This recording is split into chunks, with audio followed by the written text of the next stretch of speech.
Economics and decision analysis. I know. The moment we say economics, half the room checks out. Stay with me because this is how public health decisions actually get made. Resources are finite and someone has to decide where they go. Better that it's someone who understands the methods. There are three related but distinct analyses, and EPI exams will absolutely test whether you can tell them apart.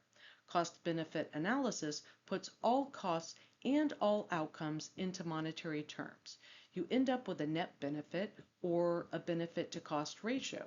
Its great strength is that because everything is in dollars, you can compare across sectors entirely. A vaccination program against a road safety program. Its weakness is philosophical and obvious. You have to assign a dollar value to health outcomes, and people are rightly uncomfortable with that. Cost-effectiveness analysis keeps outcomes in natural units, cases prevented, life years gained. You report cost per outcome. It's more intuitive and avoids monetizing health. The limitation is that you cannot compare across different disease areas. Cost per case of brucellosis prevented and cost per case of rabies prevented aren't the same currency. Cost-utility analysis solves that by expressing outcomes in QALYs, quality-adjusted life years, or dailies. Because a QALY combines both length and quality of life into one unit, you can now compare across diseases. That's why cost-utility is the standard in health technology assessment. The ICER is the incremental cost-effectiveness ratio, the change in cost divided by the change in effect.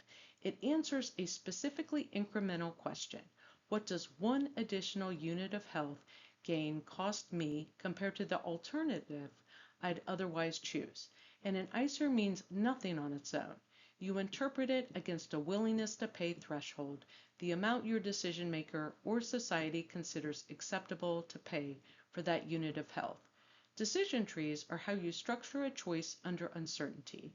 You lay out decision nodes, things you control, and chance nodes, things you don't. You assign probabilities to the chance branches, values to the outcomes, and then you roll back through the tree. Expected value is probability times outcome value. The branch with the best expected value is your recommendation. And then sensitivity analysis, which is a step I'd argue matters most and gets skipped most.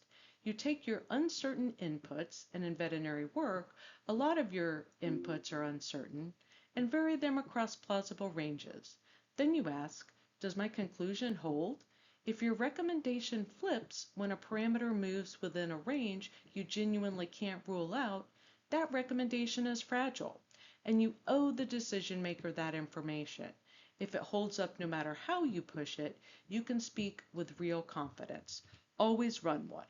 If this helped, like, subscribe, and share for more.